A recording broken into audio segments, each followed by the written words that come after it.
Quando Jesus afastou não só os escribas, os fariseus e os herodianos, mas também seus parentes e muitos dos moradores de sua própria cidade, ele viajou com seu pequeno bando de discípulos, pregando às multidões.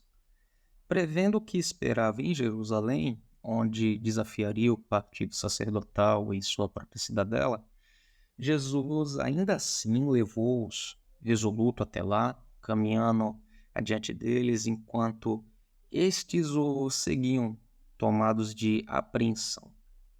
No caminho, ele disse aos 12 apóstolos, a quem deviam culpar por sua morte iminente, quando ele diz em Marcos, no capítulo 10 e o versículo 33, os principais sacerdotes e escribas o condenarão, no caso o Filho do Homem, à morte, e o entregarão aos gentios, onde escarnecê-lo, cuspir nele, açoitá-lo e matá-lo. A oposição a Jesus intensificou-se após sua chegada a Jerusalém. Tendo preparado um cortejo formal para entrar na cidade, ele foi abertamente aclamado, em desafio aos romanos, como o homem que veio restaurar o antigo império de Israel. Bendito o reino que vem, o reino do nosso pai Davi.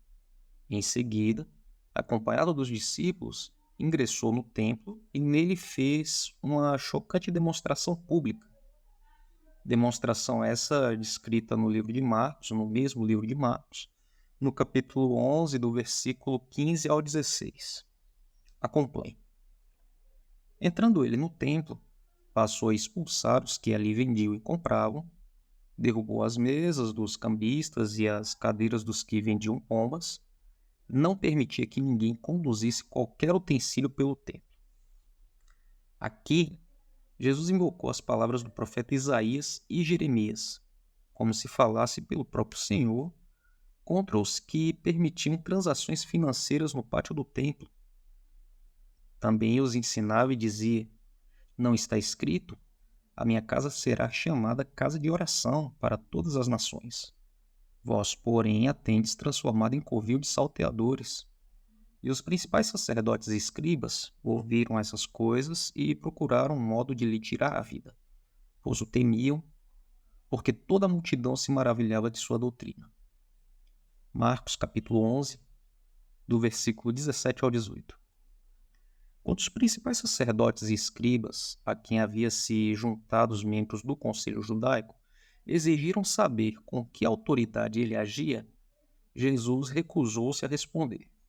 Em vez disso, repetiu a parábola de Isaías sobre a ira de Deus contra Israel, de um jeito tão transparente que mesmo os principais sacerdotes, escribas e anciãos compreenderam que era contra eles que proferia essa parábola. As cenas seguintes mostram Jesus discutindo com os fariseus e herodianos, que não conseguiram, por artimanhas, levá-lo a fazer declarações anti-romanas, e depois contra os escribas. Ambos os fatos estão registrados em Marcos, no capítulo 12, do versículo 13 ao 35. E ao final de tudo, ele advertiu a grande multidão: guardai-vos dos escribas que gostam de andar com vestes talares e das saudações nas praças, e das principais cadeiras nas sinagogas e dos principais lugares nos banquetes, os quais devoram as casas das viúvas e, para o justificar, fazem longas orações. Estes sofrerão juízo muito mais severo. Marcos, capítulo 12, do versículo 38 ao 40. Depois que saiu do templo, diz Marcos, ele respondeu à admiração reverente dos discípulos pelo recinto sagrado, prevendo-lhe a destruição. Não ficará pedra sobre pedra que não seja derrubada. Marcos, capítulo 13, versículo 2.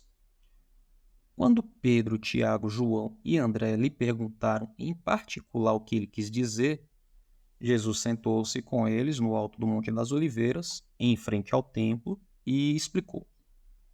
Previu uma série de catástrofes horrendas, eventos nos quais os contemporâneos de Marcos reconheciam seus próprios tempos, em especial os eventos da guerra entre 66 e 70 d.C., Guerras e rumores de guerras, fome, entusiasmo público por falsos messias.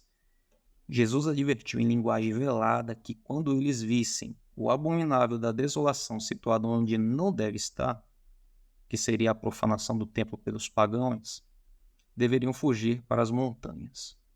É a intenção de Marcos que os discípulos de Jesus, vivendo tempos terríveis, consolassem-se sabendo que seu líder previu como sofreriam por lealdade a ele por causa do seu nome. O ostracismo, represálias, ódio e traição mesmo, talvez em especial de membros de suas famílias. Estais, pois, de sobreaviso, porque vos entregarão aos tribunais e às sinagogas, sereis açoitados, e vos farão comparecer à presença de governadores e reis por minha causa. O irmão entregará à morte outro irmão, e o pai ao filho. Filhos haverá que se levantarão contra os progenitores e os matarão. Serão odiados de todos por causa do meu nome. Marcos, capítulo 13, do versículo 9 ao 13.